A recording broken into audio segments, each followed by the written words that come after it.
Hey, what's up? This is John Delony with Ramsey Solutions. So, world's a mess. World's a mess. The news, social media, the streets, it's a mess.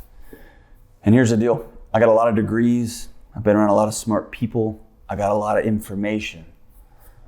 But I don't have a lot of experiences that clue me in as to what somebody else is working through right now. So what I want to do in this next video is I want to model what shutting my mouth looks like. I want to model what listening looks like. I want to model what talking to somebody who is a pastor in my neighborhood, who hears things, experiences things, and sees things differently than me, has to teach me about the sidewalk they walk on every day, the people who they lead, the sidewalk they walk on every day, that also happens to be the sidewalk my kids play on every day. And we live in the same neighborhood, and we're having two different parallel experiences. My goal with this video is to model what listening and shutting up looks like. My goal is to model what humility and submission looks like. My goal is for you to feel like you're eavesdropping on a conversation between two dudes who live and work in the same neighborhood, but who have radically different experiences. So come listen into my conversation with Dr. John Faison. I'm gonna be as vulnerable as I can, Sure. And I wanna be as open as I can. And I wanna talk to a guy who, your church is in my neighborhood. I rent a house in your neighborhood. I can't afford to buy a house in the neighborhood, but I rent a house down around the corner from your church. And so I wanna come to you as a guy who lives in a church, I'm in a neighborhood where you pastor a church. And say, a few miles down the street from my house, like, buildings are on fire, literally. And a couple of miles from my house where my kids are playing, there are shattered windows, and I don't fully understand. And so my default setting is to race to the stats and to race to more information, and especially to distance myself from this. So can you put a perspective that what you are experiencing as a pastor in my neighborhood? Sure. You rent a house near Edgehill. You cannot approach moments like this ahistorically. That's exactly right. These moments are not isolated. Things did not just happen and people woke up one day and just responded. There's a significant sequence of events that have led to this place. What you are experiencing in Nashville and other cities across the nation is a boiling point. It is a bubbling over. It is a response to accumulated, repetitive, cyclical, and systemic trauma. Right. That's what you're seeing. Edgehill's a microcosm of that, interestingly enough. We were founded in 1889, our church.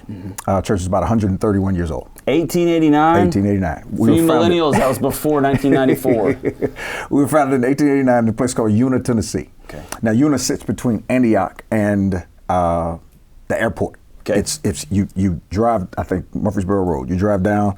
If you blink, you'll miss Una. Okay. Founded there, but in 1956, we moved to Edgehill. And we moved to Edgehill because in 1956, Edgehill was an affluent African-American area, predominantly African-American area.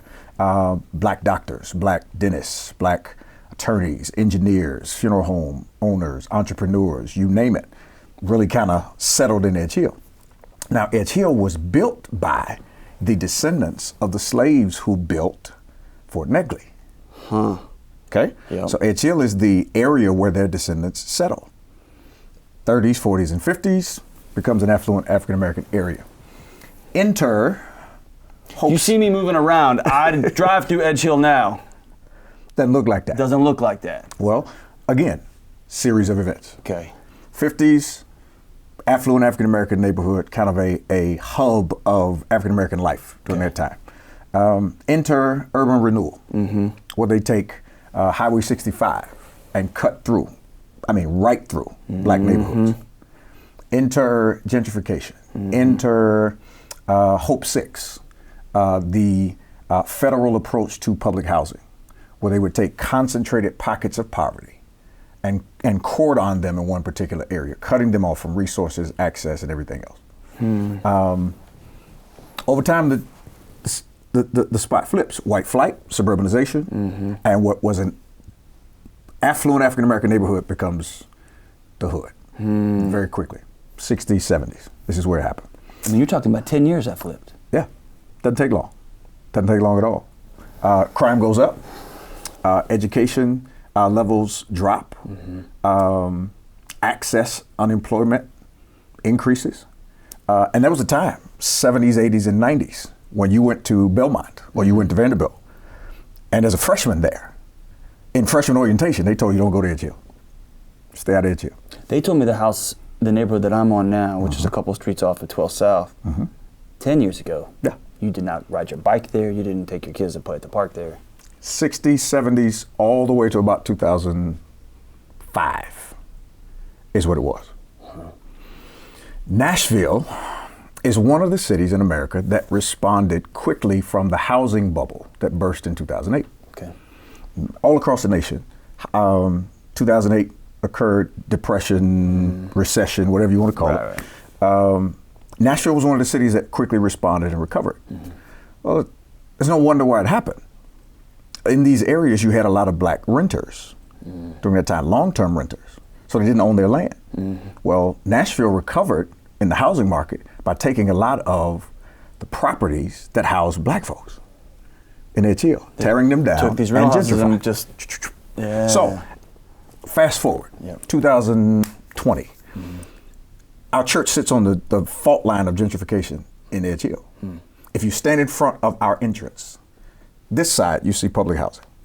This side you see $750,000 tall and skinnies, 2 on 1 lot.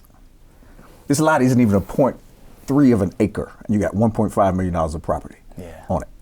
Now, these worlds have collided, operate right next to each other, but they never touch. See, just because you're close doesn't mean you're in a community. Proximity doesn't create community. Just because we're close doesn't mean we're close. Right? So these worlds kind of function and operate separately. But the ties become the sociological responses to what's happening around us. Right. They built a police precinct in our area in 2014 because they wanted to protect the citizens. Where were the police in the 70s, the 80s, and the 90s? They weren't around because there were a group of citizens that weren't deemed worthy of protection. Now that's just a microcosm. that is a small zoom into one community. But this is not the what I would call the narrative, which is this over dramatization of, hey, I recognize that 400 years ago, 600 years ago, bad stuff happened. At some point, we got to move on, guys. Right? You're talking about people who are old enough to have lived through the entire cycle and are still there. Yes. My next door neighbor, I call him a tall and skinny holdout, man. He's awesome. He is awesome. But his house is about 650 square feet next to, right? And he's probably 85 years old. So on that timeline, he's seen the entire loop. And just seeing his community slowly, piece by piece, disappear. He's lost his neighbors. And he's been encouraged implicitly, you should probably go. He's lost his friends. He's lost his community. He's probably on a fixed income that sets his budget to be a certain amount for utilities, a certain amount for this, a certain amount for that. Well, a lot of those folks, particularly elderly, they don't run their lights during the daytime. They open the windows and let the sun in. Well, when you put up castles next to them, you block their sunlight, which means you've raised their utility bill. They have to run their electricity now in the daytime, which messes with their budget. And you have predatory realtors who come around and put things on the door and knock and harass them, saying to them that you need to sell your house. And they're giving them numbers that, I'm from Texas, that real estate's way cheaper, but they put numbers in front of some of these that are half the value. Of course. But they're still numbers that I never seen before, right? Of course. Well, these folks built their houses in the 60s, 70s, some even the 50s for $80,000. Yeah. Well, or 60 or 40 or $30,000. Or 60 or 40,000, but they're being offered 175,000, 150,000. Well, if you don't know that your land alone is worth $500,000, 320 right now, 400,000, you could be taken. So one of our missions as our church, and particularly our CDC, is to help educate folks on what they have, giving them real time numbers so that they can make real time legitimate decisions and not be forced and rushed out based upon these predatory kind of moments. All of this history is cumulative, right? So when a person gets pulled over in 2020, when you get pulled over, you have a certain expectation and a certain response to those lights. When I get pulled over, I have a certain expectation and response to those lights. Right. My tension level increases. I have to be very measured and strategic with how I respond to the officer. My kids, we have a routine. I mean, we legit have a protocol that when they are pulled over, they are to call me and leave me on speaker. Put the phone there so the conversation can be recorded. Gotcha. Their hands have to be on the 10 and the 2. Right. And you say yes, sir, and no, sir. Right. When they ask for license and registration, you communicate to the officer, the registration is in my glove compartment. I'm going to reach in my glove compartment. Is that okay? Then you reach in, grab what you need, you share, and at the whole time, you are right here. Always respectful, always, because that's the talk we call in our community. Of course. That's the talk you got to have to keep your children alive. And even then, you're not guaranteed that they'll come home. Right. George Floyd was doing everything the police told him to do. That's right. He followed every instruction. He followed every requirement. He was unfairly harassed regarding a $20 bill. Right. And he's dead today. After having done the right thing. Now, let's over time, a bunch of the right things. Right. Let's talk cumulative effects. Right. We've seen this over and over and over again. Right. And in most cases, if not all, officers who use unfair responses, officers who use excessive force, officers who take unarmed lives of black folks, if they get arrested, they don't get charged. Doesn't happen. Mike Vick, for dogfighting, has served more time than police officers who have killed unarmed black people. Altogether. He served 23 months. People are tired. They're tired. People are exhausted of seeing the same thing over and over and over again. And we're tired of people seeing this as isolated incidents and not as a systemic issue. Right. And so, this happened. We're already under tension because of the pandemic. And which is disproportionately affecting underrepresented communities. I wish I had time to even go into that. We don't have time for that. Yeah. But the accumulated trauma over time, people are sick and tired of it. And this moment became kind of a paradigm and a picture of that moment. And so you get protests and you get responses that you cannot control and predict. It's Dr. King, man. Dr. King told us, riot is the language of the unheard. When you won't hear me, when I've been telling you that this is unfair and talking about this and having conversations, then maybe I'll do something to get your attention. Right. And that's what you see with the protest. Protest itself is designed to be disruption. That's right. It's designed to bring attention to areas and issues that we're refusing to discuss. So protest is as American as apple pie. Absolutely. It's the country's built on a protest. We are a protest nation. We dump tea in the harbor. We just have a problem with who does it. That's our issue. Yeah. That's our issue. When we want to bring attention and shine light on inequities within our own selves as a nation, we struggle with those responses. So what we do is we demonize those who protest. And that's what you hear about looting and rioting and all these other things. Well, let's talk about looting and rioting. The data we're seeing, data is important. It's not the whole story, but it's a good portion.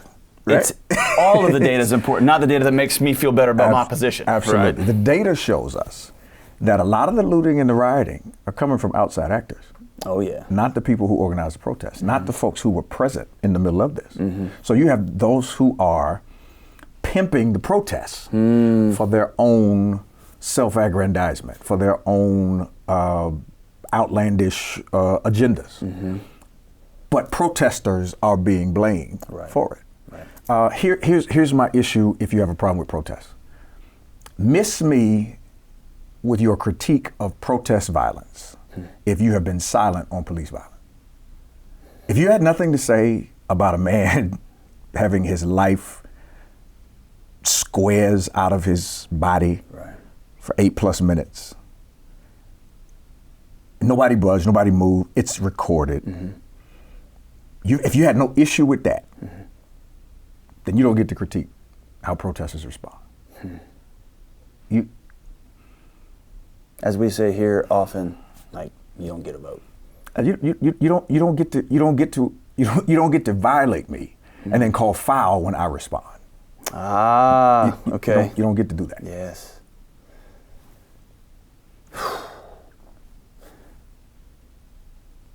You've given me a remarkable perspective on my neighborhood. This isn't some academic exercise. These are where my kids play. And you've given me a picture of the community that I live in that I didn't know.